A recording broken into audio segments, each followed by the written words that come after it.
l'entrée de l'audience des spectateurs dans la dimension méditative de son travail, de sa performance, dans sa relation à ce monde d'objets fragmentés, abîmés, cassés, et auquel elle apporte le plus grand soin. Et je pense que c'est un soin qui fait du bien à chacun d'entre nous. Donc merci de la part d'Eliana à tous deux de donner un petit peu de développement à cette performance à l'occasion de ce dialogue. Et merci à vous d'être là pour les encourager. Merci beaucoup, Cathy. Merci à tous d'être présents. Donc, ravi de vous accueillir. Donc, je suis Morad Montazami, directeur de Zaman Books and Curating, et je suis très honoré d'être donc en conversation avec l'artiste Neda Razavipour, qui n'a pas eu beaucoup de temps quand même pour se reposer avant cette discussion, puisqu'elle a donc, comme le rappelait Cathy, occupé l'espace de la cour extérieure qui est juste à côté pendant ces 3 dernières journées, plusieurs heures par jour. Certains d'entre vous étaient des spectateurs très assidus de ces moments performatifs.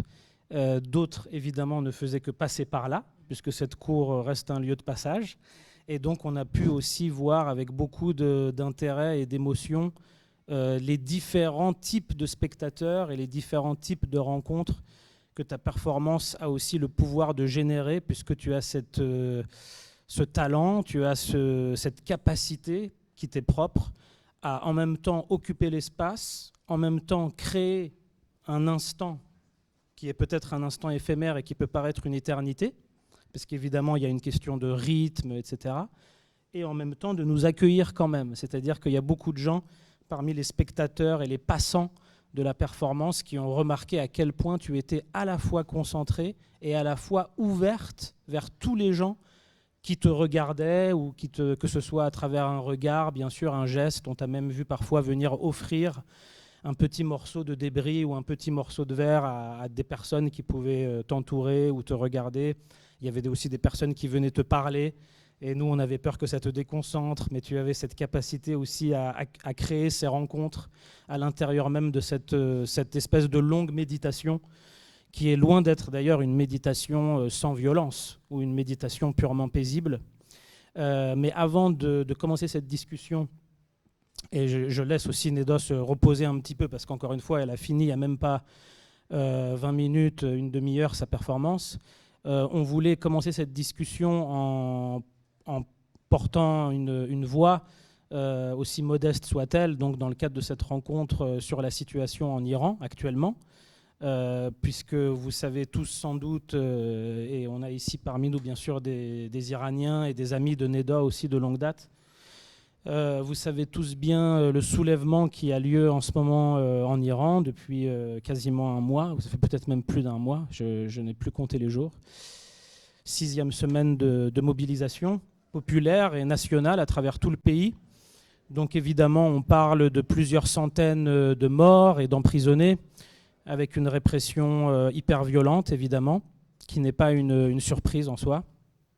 Le mouvement lui-même est un mouvement qui a été bien sûr initié par les femmes iraniennes, et on connaît le CV des femmes iraniennes en termes de lutte, que ce soit la lutte pour leur propre émancipation, la lutte dans la vie quotidienne d'ailleurs, ou la lutte pour leur famille. Enfin, je dirais que les femmes iraniennes ont engagé cette lutte presque depuis le début du XXe siècle, en quelque sorte, déjà au moment de la Révolution constitutionnelle, et puis bien sûr avec des moments historiques plus connus ou plus cristallisants, comme le coup d'État de 1953 contre le Premier ministre nationaliste Mohammad Mossadegh, et évidemment la révolution dite islamique de 1979, où les femmes avaient évidemment un très grand rôle, en fait, on pourrait dire, aussi bien dans les causes et les conséquences de la révolution de 1979.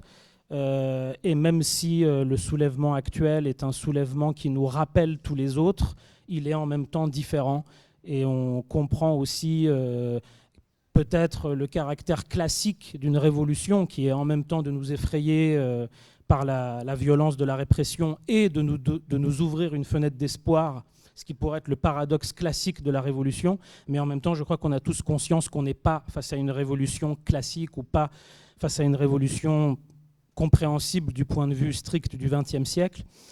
Et donc, sans vouloir aller plus loin dans les discours géopolitiques, c'était important de simplement prendre quelques minutes pour réfléchir à ça, d'autant plus que Nedal Azavipour est une artiste iranienne qui a vécu en Iran jusqu'à très récemment et qui donc a déménagé, entre guillemets, puisque ta vie est quand même faite de différentes formes de déplacement, y compris physique, c'est-à-dire que tu as vécu en Iran, mais tu as voyagé à travers de nombreux pays avec ton travail, mais tu es quand même parmi toute la scène contemporaine iranienne que beaucoup de gens à Paris ont connue à partir du début des années 2000.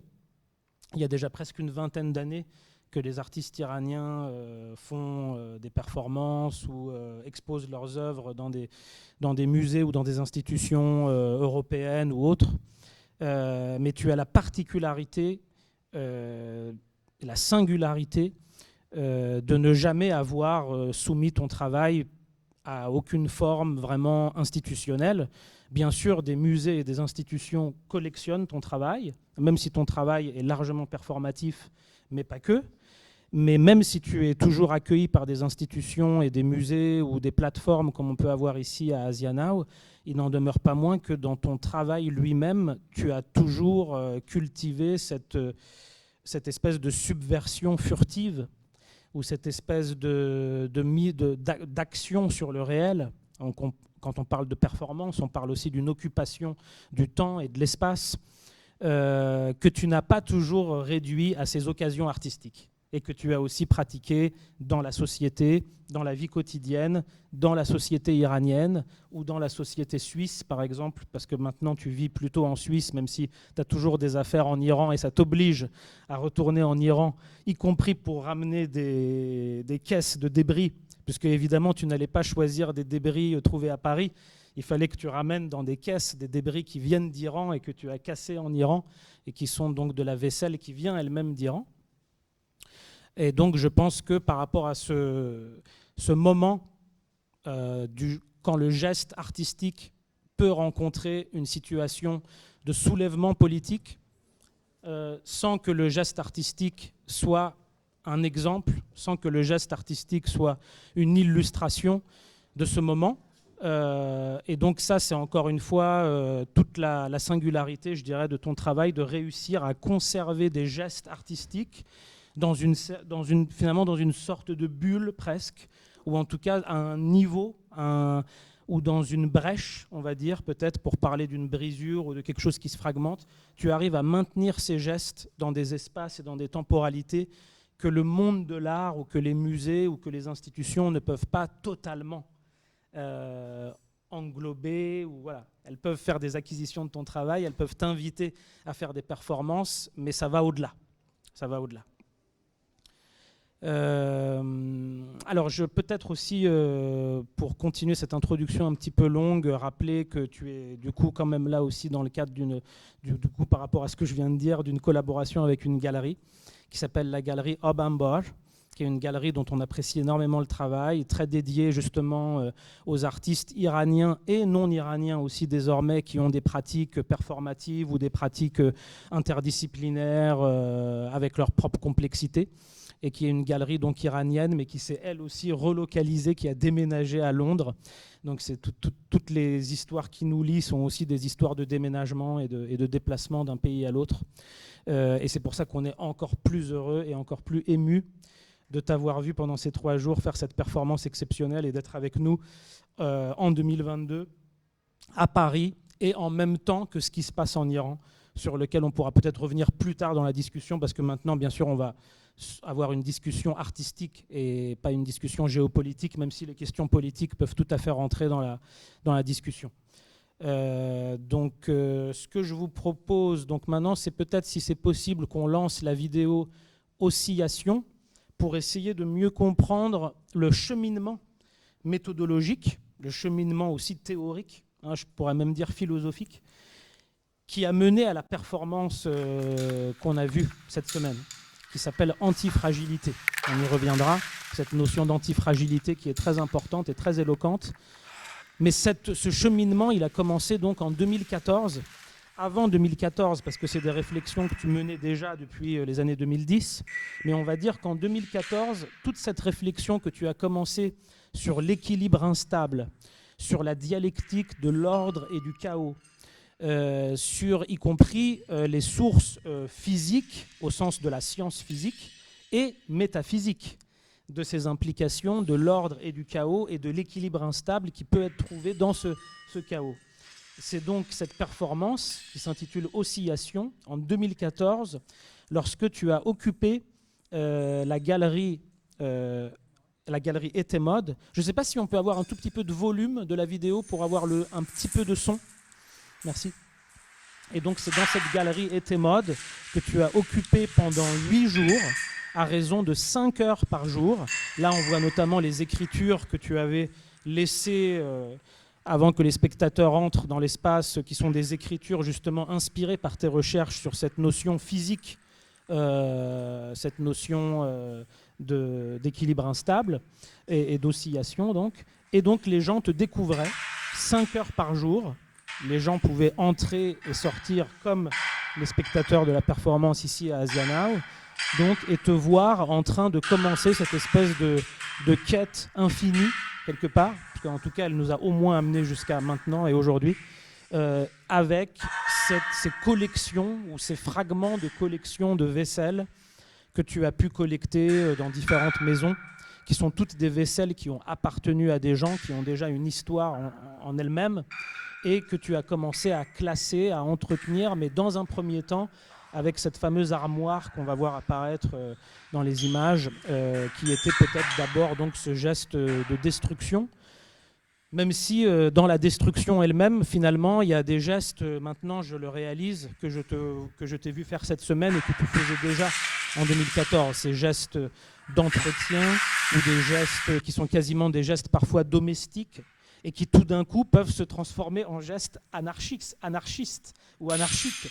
Et donc, du geste domestique au geste anarchique, de l'équilibre au chaos et de toutes ces implications, peut-être qu'on peut commencer par là et tu peux simplement nous raconter ce qu'a représenté ce moment-là pour toi. Là, on regarde une vidéo qui capte assez bien cette temporalité qui s'est déroulée pendant les 8 jours dans la galerie. Peut-être qu'on peut commencer par là, et comment est-ce que tu as effectivement eu cette idée même d'investir la galerie et d'en faire une espèce de caisse de résonance de cet équilibre instable. Merci, c'est bon, le son est bon. Tu parles si bien que j'aimerais que tu continues, mais bon, je vais en parler aussi. Comme tu dis, en 2012, j'ai réalisé que tout ce que je faisais avant et qui m'intéressait dans le domaine que je travaillais pouvait s'intituler sous le nom de équilibre instable. L'idée de l'équilibre instable est venue de ma vie quotidienne, de la région dans laquelle je suis. Effectivement, ça existe un peu partout, mais j'ai remarqué qu'en Iran, on avait, à l'époque et encore plus maintenant, une attitude extrême, exagérée, comme si tout devait aller extrêmement en avant et essayer d'avoir une force pour nous faire tenir. J'ai réalisé beaucoup, surtout sur les jeunes, pourquoi leur vie est tellement à toute allure, à l'extrême, et j'ai réalisé qu'en fait c'est à cause des puissances ou des forces venant de l'extérieur. Pour ne pas écraser, pour ne pas s'écraser, il faut avoir une force intérieure qui le pousse. Sinon, on est trop fragile. Et ces deux forces m'ont fait penser à cet équilibre instable, à un moment très subtil, très éphémère, où on peut sortir la tête de l'eau, on peut dire que oui, on est un peu équilibré et qu'on sait qu'à tout moment, on peut chavirer d'un côté ou de l'autre. Et ce moment d'instabilité, bien sûr, ça vient de ma vie personnelle, de la psychologie et l'économie et la politique. Et c'est en 2014, justement, entre autres, on a revoté en Iran en espérant qu'il y aurait, pour un moment très court, un petit changement ou un petit équilibre, tout en sachant que de toute façon, c'est oscillatoire et les choses peuvent rechanger. les objets, l'autre niveau était un peu aussi les objets très personnels. Une partie de ces objets venait de ma famille, qu'on chérissait et qu'on les tenait comme quelque chose de très... avec beaucoup de valeur, mais qu'ils avaient plus de fonctionnalité en fait. Et restait dans les armoires. ça restait dans les armoires où ils étaient même à peu près cassés, où ils étaient plus de notre goût, mais on les chérissait parce qu'il y avait une histoire derrière. Et j'ai pensé que c'était nécessaire peut-être, pas forcément de les détruire, mais de les libérer de cette sorte de prison dans laquelle ils étaient et que nous étions aussi en s'attachant trop à ces objets. Donc l'idée des objets est venue comme ça. En même temps, c'est la galerie était morte, monsieur était mort qui m'avait demandé de faire une exposition là-bas.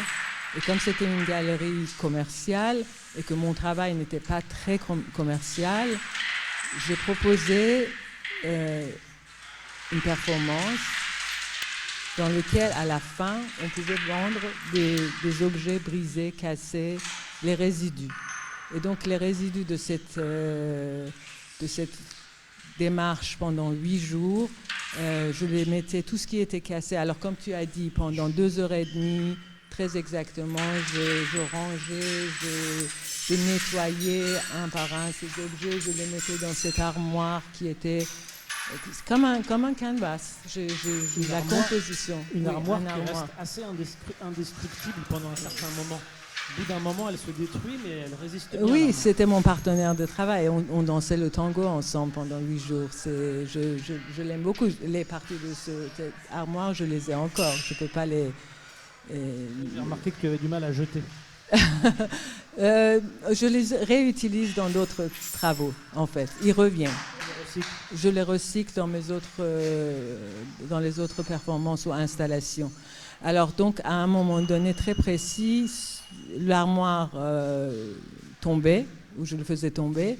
Et en fait, pendant 2h30, je ramassais de nouveau les objets. Alors, il fallait trier ce qui était très cassé ou ce qui était moins cassé. Ce qui était bien brisé, je les mettais dans un plateau et je les offrais dans l'autre partie de la galerie avec un prix dessus et elles devenaient des sculptures.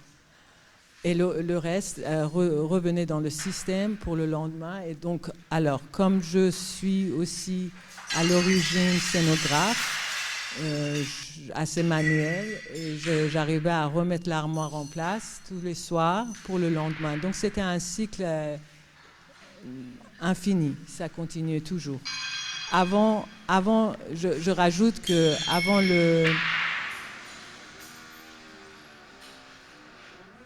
avant l'opening, j'ai fait une fois toute cette performance. Le son a été enregistré et pendant toute l'exposition, on entendait ce son cyclique qui revenait même quand on ne voyait pas l'armoire tomber. Et donc ça nous rappelait que c'est une oscillation. Et ça continue et c'est toujours là. Et puis je peux continuer aussi un peu. Vas-y. Non, mais juste pour rebondir sur cette notion de temps cyclique, donc, parce que je pense que c'est assez important, cette notion de temps cyclique qui peut renvoyer aussi bien aux saisons, mais aussi pourquoi pas au soulèvement et aux révolutions. C'est des phénomènes historiques qu'on n'envisage plus forcément avec cette idée d'un avenir, disons, clairement défini, mais plutôt par répétition de moments, répétition de gestes. Et c'est aussi une des grandes qualités de ton travail, d'arriver à créer des cycles dans les cycles, puisque encore une fois, il y a des gestes de la performance de cette semaine qui se retrouvent exactement, qui sont transformés à cette dernière étape. Et donc, il y a plusieurs cycles. Notamment, donc, comme on a déjà commencé à déplier Oscillation en 2014. Tu as commencé à l'expliquer. Peut-être qu'on peut arrêter la vidéo et lancer le PowerPoint pour montrer des images de Edge of Chaos, puisque tu commençais à nous montrer aussi du moment où tu as décidé quand même de cristalliser ou de figer en quelque sorte, même si c'est jamais totalement figé, non. Parce qu'on sait que même à l'intérieur des boîtes en plexiglas dans lesquelles tu as pu disposer ces ruines, elles continuent en fait à bouger. Et d'ailleurs, pour l'anecdote, peut-être que tu peux rebondir là-dessus, si on peut mettre le PowerPoint, Ah oui, le slide suivant, pardon. Merci Anaïta, merci beaucoup. Voilà. Donc ce type d'objet, juste pour te rappeler que on était tout à l'heure avec une collègue du CNAP, puisque le Centre national des arts plastiques, les collections publiques françaises ont fait l'acquisition de la vidéo performance et d'une boîte en plexi avec les débris à l'intérieur. Et je ne sais pas, peut-être que tu peux rebondir là-dessus, mais tu avais eu un peu une péripétie avec cette acquisition. Alors, je te dis juste une chose avant. Juste quelque chose que pendant ces 8 jours, c'était quand même une performance qui est devenue, je ne m'attendais pas à ça, mais c'est devenu une performance très méditative. Comme je dis, la performance n'est pas le théâtre. Les gens peuvent venir, peuvent intervenir, et surtout moi, comme j'avais fait d'autres performances où j'étais en interaction avec les gens, ils pouvaient s'approcher, mais c'était juste une limite à garder, mon espace à moi. Et en fait, oui, c'est des gestes quotidiens. Et ces objets qui étaient brisés, j'avais des kilos et des kilos et des centaines d'objets brisés. Pendant 1 an après, j'ai commencé à retravailler là-dessus. Et il faut dire que ce travail que j'ai fait là-dessus, que ce soit ces 8 jours de performance et que cette année où j'ai travaillé sur ces objets, m'ont fait faire une réflexion sur justement cette notion d'équilibre instable qui me faisait très peur avant, qui me donnait beaucoup de fragilité et d'insécurité.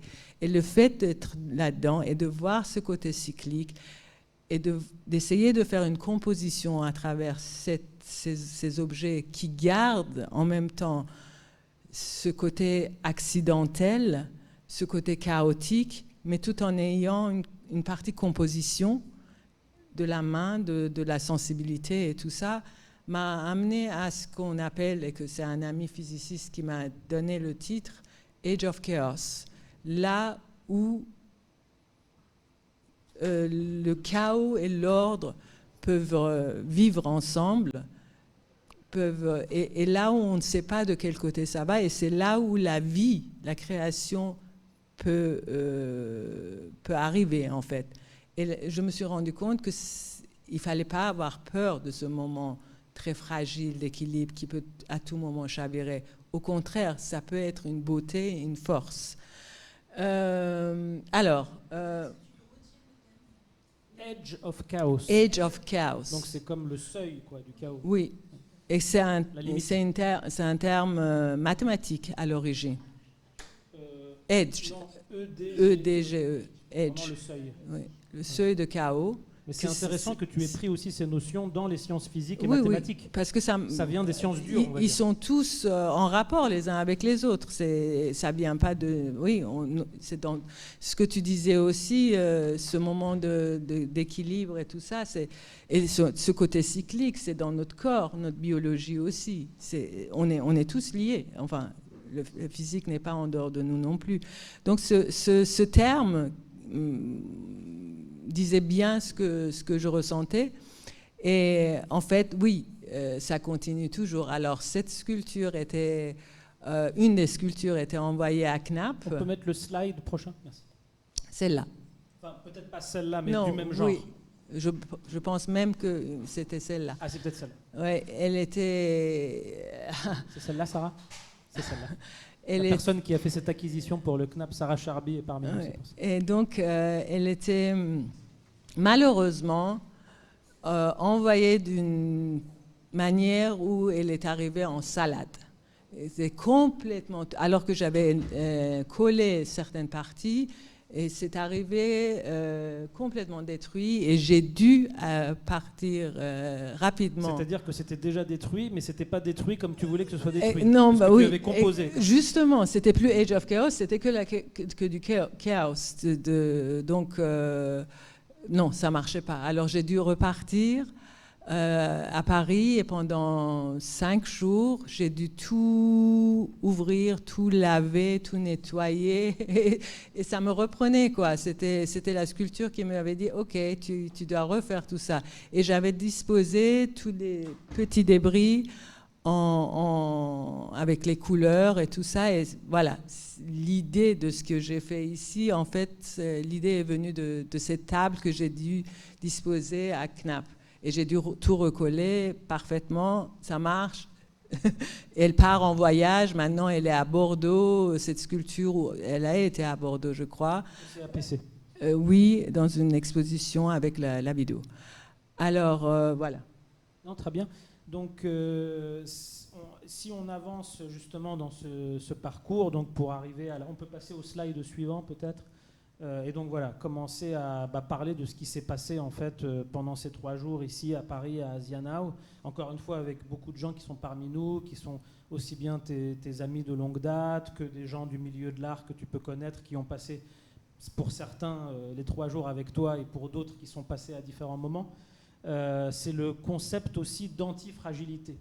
Et c'est un concept que tu as encore une fois su mobiliser, t'approprier, et que tu partages avec nous. Et je te remercie parce que pour les historiens de l'art, entre guillemets, ou les intellectuels, ça fait toujours plaisir aussi quand les artistes font des propositions conceptuelles assez limpides et qui parlent à leur temps, qui parlent à leur temps parce qu'elles découlent de ces gestes. Et donc tu m'as notamment introduit à ce concept de l'antifragilité. On ne va certainement pas en faire une théorie complète et finalisée ici, au contraire. C'est plutôt une impulsion de ta part de faire quelque chose aussi en résonance avec ce concept, puisque le concept de l'antifragilité, qui est donc développé notamment dans un ouvrage de Nicolas Taleb. Nassim Taleb. Pardon. Nicolas Nassim Taleb est un concept... Taleb, il est économiste à l'origine, je crois, et philosophe. Voilà. Et je ne sais pas si tu veux nous en dire 2 mots d'ailleurs de ce concept, mais moi ce qui m'a intéressé personnellement, au fur et à mesure qu'on en discute, c'était cette idée de presque être au-delà de la résilience et même au-delà de la réparation, puisqu'on a souvent tendance d'ailleurs aujourd'hui dans l'art contemporain à parler de care et de réparation. Ça c'est évidemment une étape que tu as inclus dans tout ce parcours, parce qu'on te voit en permanence avoir des gestes de soins, des gestes de nettoyage ou des gestes de réhabilitation. Je suis une mère et femme au foyer aussi. Et anarchiste à la fois. Ouais, face. Et donc du coup, cette dernière étape qu'on a vécue ensemble ici était particulièrement fascinante pour tout le monde, même les gens qui sont passés pas longtemps, parce qu'on voyait que les gens s'arrêtaient pour essayer de comprendre ce que tu faisais. Effectivement, ce paradoxe que tu étais en train, non d'essayer de réparer, non pas d'essayer de remettre les choses en ordre, mais de créer un autre ordre, aussi éphémère soit-il, aussi instable soit-il, presque comme si on pouvait cultiver un nouveau jardin dans les ruines et pas à la place des ruines.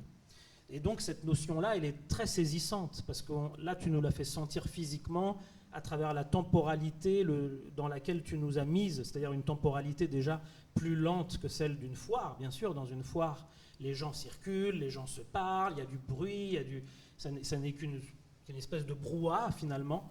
Et à l'intérieur de ce brouhaha, tu as pu incarner cette attitude antifragile.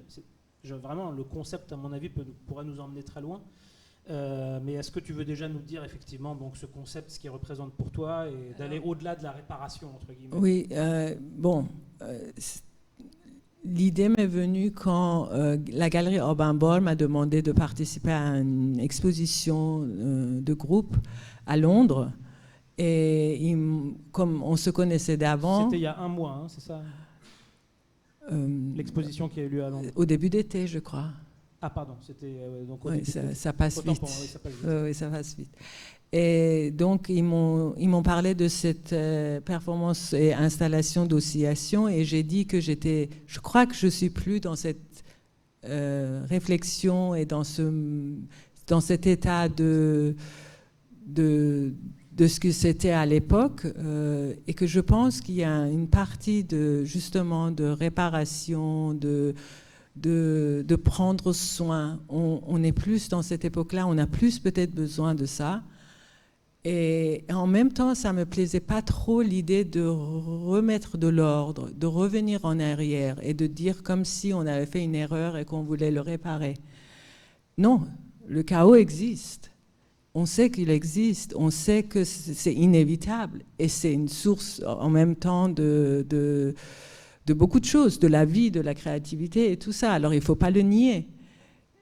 Mais à côté, on peut trouver aussi une certaine ordre et une certaine composition ou équilibre quelque part. Alors j'ai pensé, donc l'idée m'est venue de ce que j'avais fait à la CNAP, et j'ai pensé que, pareil, encore, cet ami physiciste qui n'est pas là et qui ne sait pas que je parle de lui, je lui ai demandé qu'est-ce que je peux avoir comme terme qui définit ce que je veux dire. C'est pas réparer, c'est pas revenir en arrière, c'est pas recomposer un objet, mais d'aller au-delà. Et c'est lui qui m'a donné qui m'a parlé de cette antifragilité. Et en fait, ça correspond tellement. Et c'est comme quelque chose dans le temps. Il n'y a pas que moi qui arrive à ça. C'est le temps qui nous amène à ça. Et donc, Nassim Taleb dit dans son propos que dans les structures complexes, qui ne sont pas faits forcément de la main de l'homme, d'être humain, s'il y a trop de force, s'il y a une erreur, s'il y a le chaos, il y a plusieurs niveaux où on est fragilisé, où on est détruit, où on devient résilient et robuste, ou il y a quelque chose d'autre qui n'est pas... on ne peut pas l'imaginer d'avance, on ne peut pas le structurer, on ne peut pas savoir où ça part.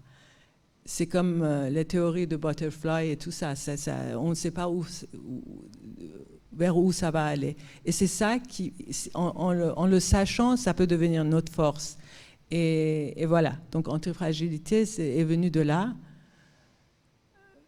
Et c'est vraiment quelque part ce qui définit exactement ce qui se passe en ce moment partout dans le monde, bien sûr, mais surtout dans cette géographie dans laquelle je viens et je suis attachée. On peut encore passer le prochain slide. Merci Neda d'expliquer aussi clairement ton rapport au concept d'antifragilité. Je peux juste rajouter quelque chose, parce que si on accepte cette idée qu'on ne peut pas tout contrôler, que ce n'est pas nécessaire de tout contrôler, et d'être là, présente, et faire avec les choses qui arrivent, c'est drôle parce que tout s'agence quelque part avec une intelligence qui nous dépasse. Cette table était dehors, donc on voulait d'abord mettre un toit, et pour des raisons diverses, on ne l'a pas fait. Parce qu'on avait d'abord peur de la pluie. Oui. Donc oui. on était typiquement dans un rapport au temps cyclique et aux saisons. On voulait prévoir. Voilà. On voulait prévoir. On pouvait prévoir le temps qu'il allait faire. Et que d'essayer de minimiser les risques, en fait. Parce que nos iPhones nous disaient qu'il allait pleuvoir. Oui, on avait commencé à imaginer de couvrir cette cour pour un... Voilà. Oui. Et puis on essayait de tout contrôler, quoi. Mais en fait, à un moment donné, on s'est dit non, c'est pas possible. Et alors, on l'a pas fait. Et du coup, oui, alors le premier soir, on a mis le plastique dessus et il a beaucoup plu. Mais le deuxième soir, on n'a pas mis le plastique et il a beaucoup plu. Et c'était beau à voir le lendemain. Il y avait de l'eau dans tout ce qui pouvait retenir l'eau. Et après, le soleil est arrivé. Enfin, moi, je suis sensible, hein, je suis très sensible. Mais c'était beau à voir. Et voilà. Et il faut faire avec maintenant. Ça, c'était un moment exceptionnel. Tout est exceptionnel si on est assez attentionné, quoi. C'est ça qui fait que les 3 journées étaient très différentes, n'est-ce pas? Jeudi, oui. Il y avait une ambiance. Vendredi, il y avait une autre ambiance. Aujourd'hui, il y avait encore une autre ambiance. Des moments plus même émotionnels. C'est vrai que, vu qu'on parle d'émotion, autant le dire, il y a beaucoup de gens qui ont été hyper émus de te voir, de te regarder, de passer ce temps... cette espèce de dialogue silencieux avec toi, puisqu'on avait même l'impression que parfois certaines personnes qui te tournaient autour de la table entraient en dialogue avec toi. et que tu concrétisais parfois en allant vers eux, bien sûr. Mais notamment, il y a eu ce moment merveilleux, comme tu dis, de la pluie qui est tombée et qui a fait que hier, notamment, tu étais aussi une jardinière, puisque tu as commencé à avoir ces gestes de jardinage et de commencer à planter des fleurs dans certains de ces micro-vases ou de ces nano-vases. C'est bien dit. Ouais. Bravo. Et alors là, on a fait tout ce parcours. Hein. Déjà, c'est un long parcours. 2014, oscillation, Edge of Chaos, toutes ces mises en forme précaires, et pour arriver à l'antifragilité et à cette possibilité de survivre au chaos, mais surtout de composer avec, ou même de l'attendre d'une certaine manière. Comment est-ce qu'on attend ? De sentir la force qu'il y a là-dedans. Voilà, c'est plus de sentir la force du chaos qui peut arriver qu'autre chose, effectivement. Et du coup, peut-être aussi faire référence maintenant au fait qu'il y a d'autres performances que ce grand cycle. On peut faire notamment, à moins qu'il y ait autre chose que tu voudrais dire sur antifragilité avant qu'on passe à self-service. Non ? Non, je ne crois pas. Mais en fait, oui, les visiteurs ou les non-visiteurs qui passent par là par hasard font partie du travail, Absolument. De tout le concept. Absolument. C'est pour ça d'ailleurs qu'on est heureux d'avoir pu filmer. Si je peux dire quelque chose sûr, aussi, c'est que j'ai beaucoup pensé à quoi ça sert de faire une performance dans une foire d'art. Tu n'as pas dit oui tout de suite, tu as beaucoup réfléchi. Oui, j'ai dit même non au départ. Et puis, j'ai pensé que quelque part, un des niveaux de ce travail venait justement du fait que je faisais un challenge où je mettais en question ce qui est l'œuvre d'art. Et ça a commencé déjà dans cette galerie où j'ai déposé ces sculptures résidus de cette performance. Alors, c'est exactement là où il faut le faire, justement, réfléchir sur ce que c'est l'œuvre d'art, la sculpture, l'objet à vendre ou à acquérir. Donc, quelque part, je pense que ça marche très bien, en fait, ici. Et merci de m'avoir invité. Absolument. Donc, du coup, on voulait faire référence avec le slide suivant à une performance de 2009, parce qu'on voulait aussi élargir encore à d'autres cycles que tu as pu mettre en place, puisque cette performance qui s'intitule Self-Service et qui date de 2009, que tu as d'abord réalisée à la galerie Ozod à Téhéran, d'autant plus qu'en 2009, on parle aussi des manifestations massives contre Mahmoud Ahmadinejad, qui étaient des manifestations qui avaient même, d'une certaine manière, anticipé ce qu'on a appelé après les printemps arabes, à partir de la Tunisie en 2011, l'Égypte, etc. Donc d'autres cycles politiques qui rencontrent, qu'on le veuille ou non, ton cycle de travail et de réflexion. Ce qui est intéressant donc dans cette performance où tu, avec un geste assez minimaliste, qui est celui de proposer un espace avec ces tapis au sol, dans lesquels tout visiteur, encore une fois, le passant, celui qui passe par là, peut découper des morceaux de tapis pour les prendre avec lui. Je vais juste dire quelque chose que, en fait, mon idée de départ à l'époque, c'était de faire cette installation en dehors de la galerie.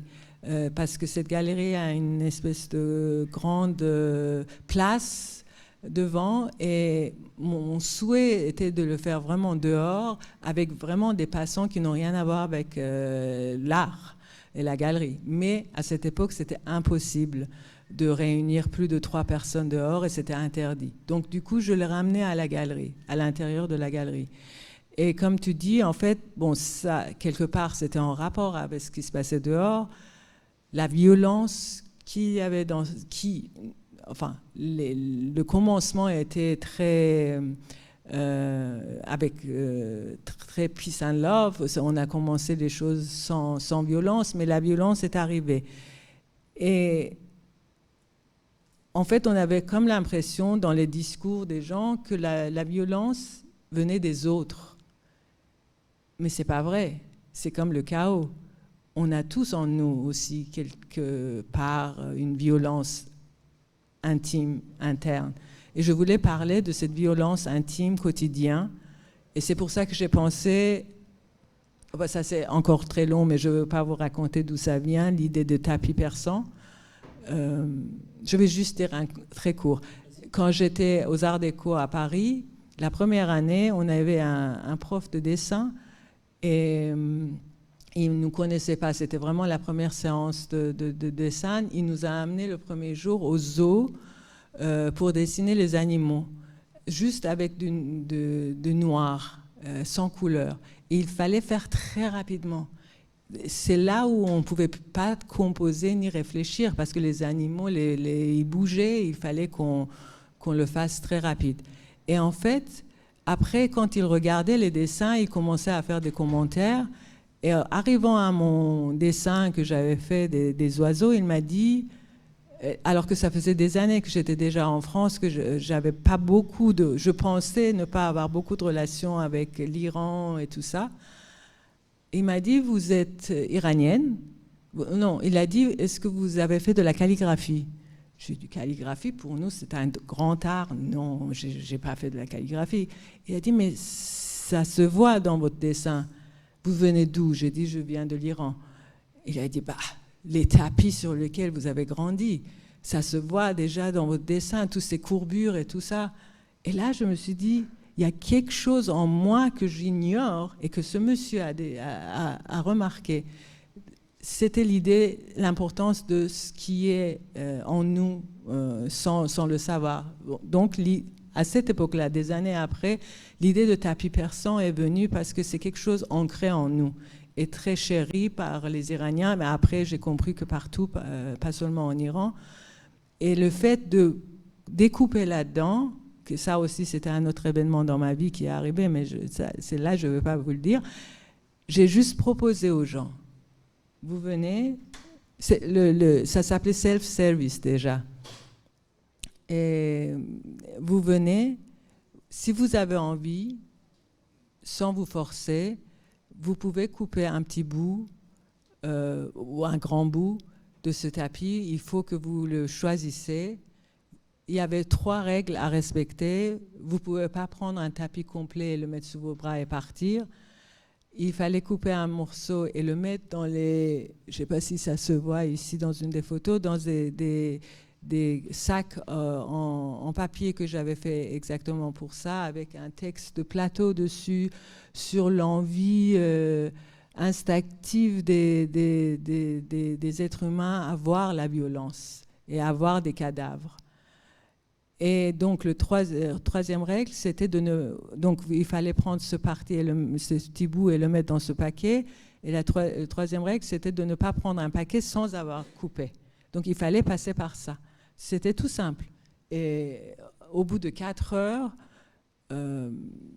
c'est ce qui est arrivé. Ce qui était intéressant, pardon, je continue, mais ce qui était intéressant dans ces 4 heures dont une personne vient d'arriver qui était présente à ce moment-là et qui a pris acte à ce moment-là, ce qui était intéressant, c'était les dialogues et les discussions et les disputes qui sont arrivées non seulement pendant moi je l'appelle happening, pour moi c'est comme un happening, c'est un terme qui n'existe plus, mais à l'époque où moi j'ai fait les études, ça existait et j'aime beaucoup ce terme. À ce moment-là, ils ont commencé à disputer, ceux qui voulaient couper, ceux qui ne voulaient pas couper, ceux qui ont dit non, mais on ne coupe pas, c'est la culture iranienne, l'autre qui disait non, mais c'est la violence, tu nous intrigues, tu nous emmènes dans la violence, et les autres qui disaient non, mais j'ai toujours voulu avoir un petit bout de tapis chez moi, le mettre au mur, pourquoi marcher sur un tapis alors que c'est si beau, et c'était si difficile de trouver le petit bout, la fleur ou ce que je devais couper. Donc les gens regardaient encore plus précisément les détails de ce tapis. Qu'est-ce qu'ils allaient couper? Qu'est-ce qu'ils allaient couper? Parce qu'ils avaient la possibilité de le faire. Et ces discussions ont continué pendant des années après. Même quand j'ai sorti le livre et tout ça, c'est des discussions. Et ça, c'était intéressant. C'est comme une plateforme, une base sur laquelle les gens peuvent discuter. Absolument. Ça allait au-delà de ces événements de 2009, mais ça a commencé par ces événements. Et en sachant que juste le fait de susciter une certaine discussion ou une certaine discorde, entre guillemets, c'est évidemment pas innocent aussi en Iran, où comme tu le dis, tel moment, telle performance peut avoir lieu à l'extérieur, et tel autre moment, elle peut même pas avoir lieu à l'extérieur parce qu'on peut pas se réunir à plus de 3 personnes à cause de la situation sociopolitique, quoi. Et et du coup, tu nous as aussi fait sentir quelque chose qui pouvait paraître peut-être anecdotique au commun des mortels, mais qui est aussi la violence de découper un tapis pour un Iranien aussi. Je ne dis pas que pour un Iranien, mais finalement, relation qu'on a avec les tapis, c'est vrai aussi qu'on n'est pas habitué à les découper. Et il y a quand même une violence, rien que dans le fait de découper le tapis quand même. Il y a le plaisir de l'accrocher chez soi, mais il y a déjà la violence, déjà à la base de découper. Et en fait, oui, ça a continué après ailleurs. C'était intéressant parce que moi, je l'avais fait pour un lieu précis, un moment précis. Et en fait, quand c'est... la deuxième fois que tu as refait ce happening, c'était... En fait, il est parti à plusieurs endroits. La première fois, je pense que c'était Enfin, la première ou deuxième, je ne sais pas, mais une fois à Stockholm. Non. Dans une autre ville de Suède. Merci, oui, Göteborg. Voilà, le commissaire est là. Après, Devi Art Foundation qui a acheté cette performance qui est devenue une installation par la suite, et à Paris, Cité des Arts. Et ça, à Paris, c'était intéressant parce que c'était un lieu entre l'extérieur et l'intérieur. C'était le cours intérieur de Cité des Arts, et donc il y avait, voilà, partout il y avait cette discussion, cette réticence à couper ou cette envie de couper et d'avoir un part de choses. Peut-être qu'on peut regarder le slide suivant pour évoquer donc. On part à autre chose là. Oui, on est obligé malheureusement, tu sais, avec le temps qui file. Non, mais je veux dire que c'est. En même temps, ici, on part plutôt des performances et des installations ou des actions. Absolument, qui sont une partie du travail. Ta pratique performative et happening. Donc c'était aussi pour discuter avec toi des initiatives ou des actions qui dépassent le cadre strictement artistique ou défini par des institutions ou des galeries, qui est donc le cadre social, urbain, municipal aussi par rapport à la ville de Téhéran où tu étais toujours ancré et où tu t'es aussi engagé avec d'autres de manière collective, notamment sur des questions écologiques, pas que, mais notamment sur des questions écologiques, sur des questions aussi, on était en train d'en parler, de prise de parole, de conditions de prise de parole et de conditions de la citoyenneté, finalement, si on veut juste résumer les choses.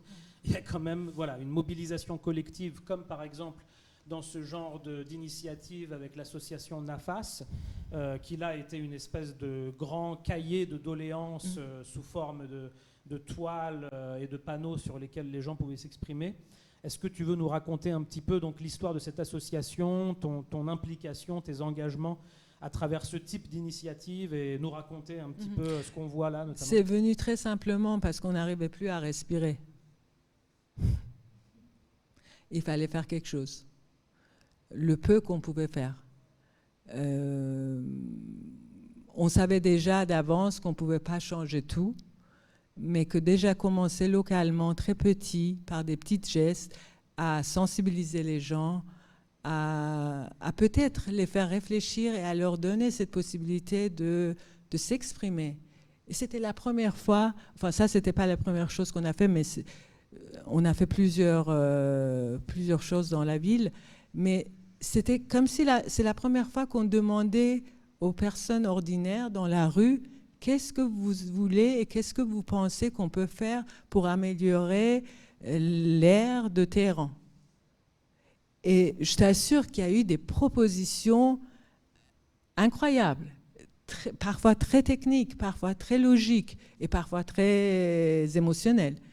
Et ça s'est rempli. Regardez le slide. On a dû rajouter du tissu blanc parce que ça finissait pas. Tout le monde voulait écrire. Et tout ça, il faut savoir qu'on parle d'une région, d'un certain pays ou de certains qu'on ne demande pas au peuple tellement de parler et de s'exprimer. On peut continuer à regarder les slides parce qu'on voit, comme tu dis, effectivement, comme si ça ne... Là, quand on voit les gens dans la Alors, ça, c'est autre chose. Ça, c'est une autre démarche. Ça montre un peu le lien entre la performance, disons, artistique et ce qu'on a fait dans la société. Donc, ici, ça parle un peu du fait qu'on voulait soulever l'idée qu'il n'y a pas assez de stations de bus. Il n'y a pas assez de bus. Il y a beaucoup. Téhéran, c'est une ville qui est faite pour les voitures.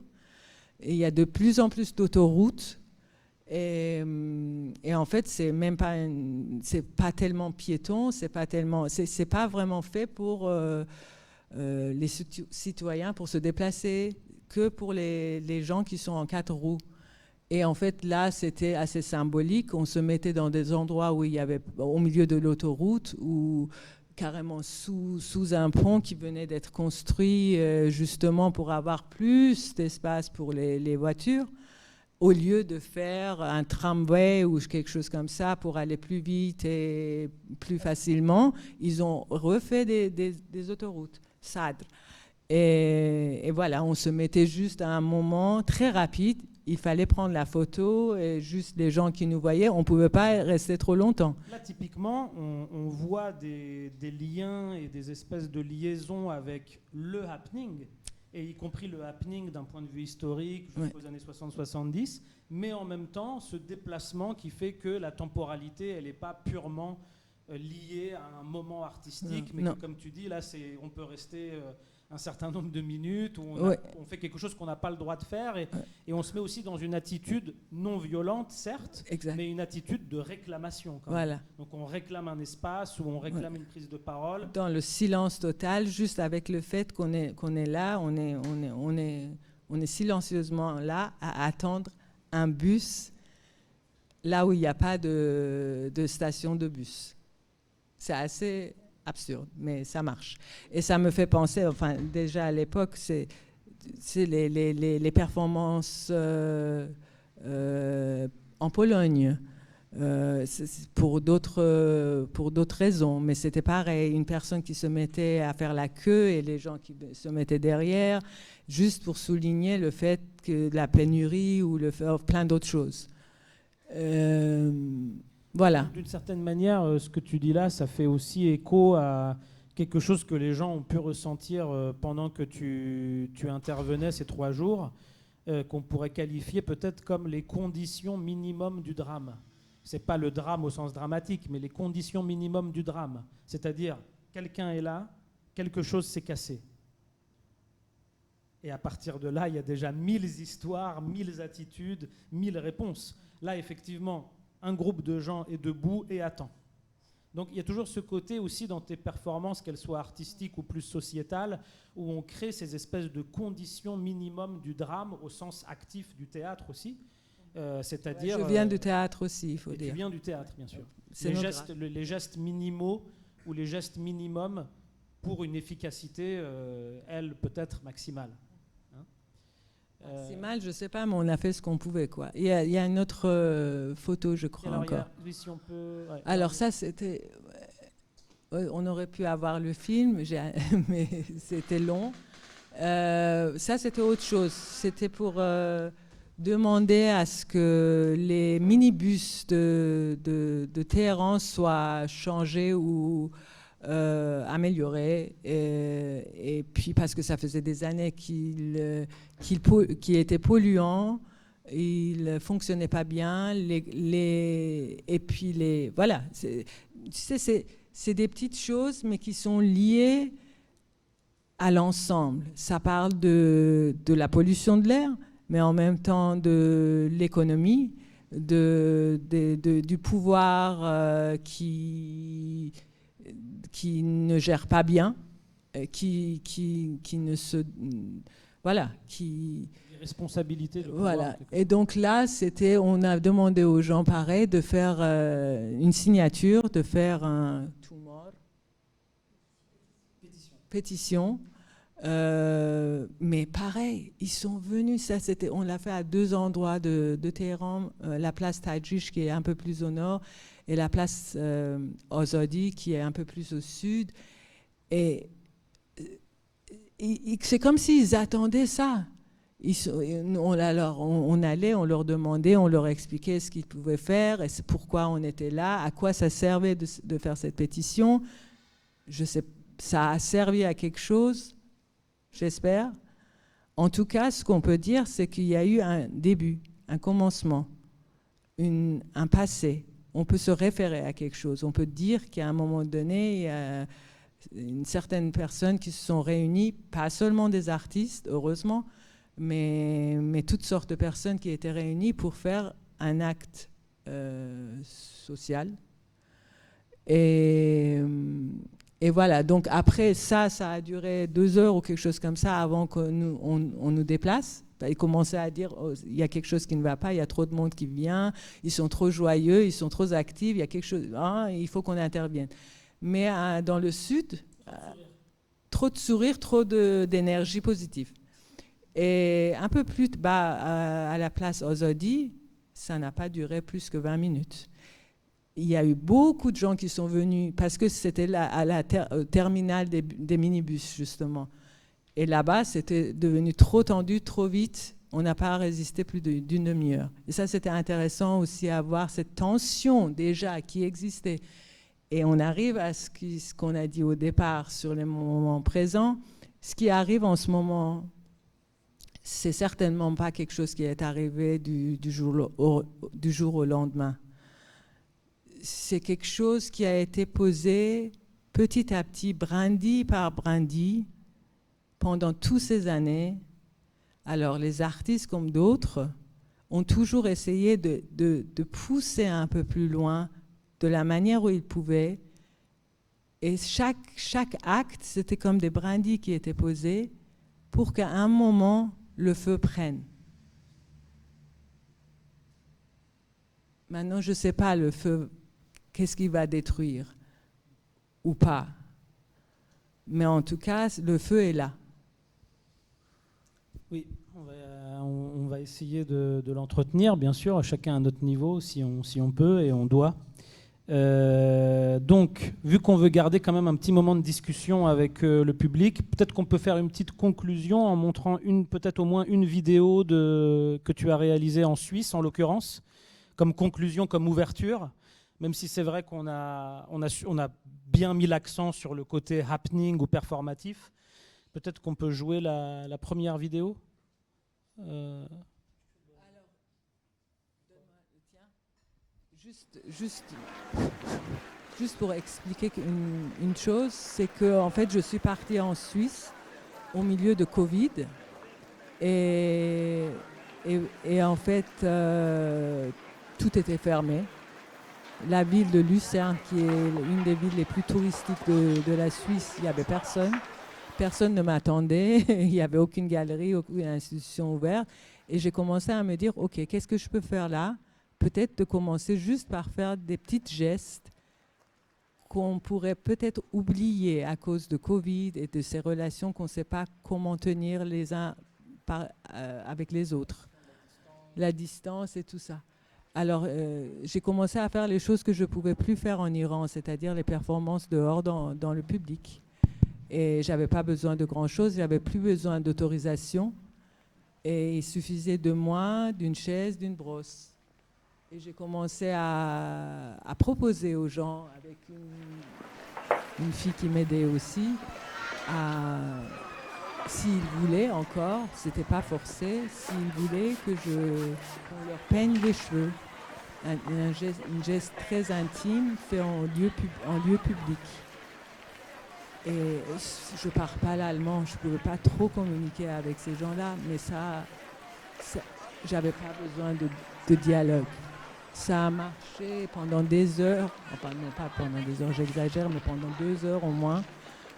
Les gens venaient, ils commençaient à se faire peigner, et ils prenaient la peigne, ils peignaient les autres, les uns les autres. C'est pas facile de donner à quelqu'un d'autre pour qu'il te peigne les cheveux. Et il faut faire confiance. Et l'autre, il faut qu'il fasse attention à toi. C'est des deux côtés. Et oui, c'est tout un mode de relation qui peut paraître, qu'on regarde là dans cette vidéo comme si c'était quelque chose d'étrange, alors que c'est les mêmes gestes qu'on est censé faire pour prendre soin de ceux qui sont près de nous, je veux dire, aussi bien au sens privé que public. Mais... Alors c'était une série, donc pour aller vite, c'est une série de performances que j'ai fait en Suisse. Il y a d'autres films, d'autres choses aussi, mais on n'a pas le temps. Des gestes. On peut regarder la deuxième vidéo, Comme ça nous donne un autre geste. Des gestes de base. Il y en a 3, donc on peut mettre juste très rapidement. Les gestes de base, sans dialogue, sans trop se rapprocher, qu'on peut avoir justement cette notion de distance, parce que Covid, avec l'autre, et qui pourrait... voilà, qu'on ne doit pas oublier. Là, notamment avec le parapluie dont on n'a pas eu besoin à Asiana, parce qu'il n'a pas plu. Oui, c'était un parapluie immense, alors assez grand pour qu'une deuxième personne, ou même à un moment donné 4, puisse se mettre sous le parapluie avec 1 mètre, 1,20 m ou quelque chose comme ça qu'il fallait prendre comme distance à ce moment-là. Et j'étais là, à attendre et voilà. Donc là, en l'occurrence, tu suscitais la rencontre. La rencontre peut se produire à ton initiative, un regard, un geste, un mot, et en fonction du caractère des gens, les plus curieux, les plus bavards, et de les accueillir un instant ou quelques instants sous le parapluie, un espace partagé, disons, un espace commun. Alors ce film est un peu plus long. Est-ce qu'on peut montrer le 3e, parce que c'est encore une 3e. Alors après, Toi, c'est eux qui tiennent le parapluie. Pour te soulager un peu, c'est le seul qui t'a proposé de tenir le parapluie.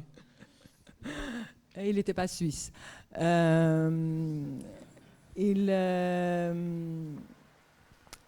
Alors après, il y a eu pas mal de succès, ces performances.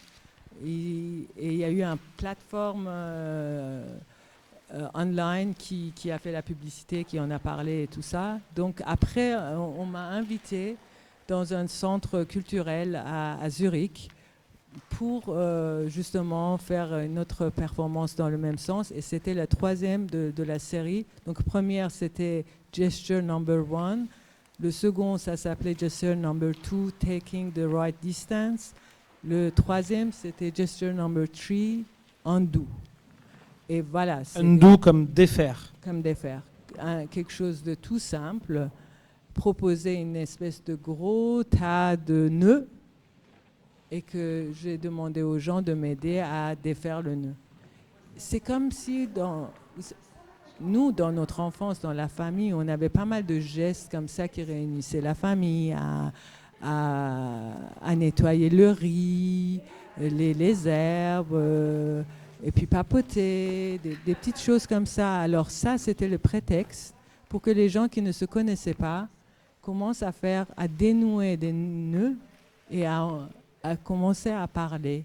Et à travers le nœud, ils ont commencé à parler de leur vie, des nœuds qu'ils avaient, et c'était au moment de Covid. Je ne pouvais pas avoir plus de 5 personnes en même temps dans cette grande salle, parce qu'il fallait... On oublie très vite. Là, on voit bien le sac de nœuds. Là.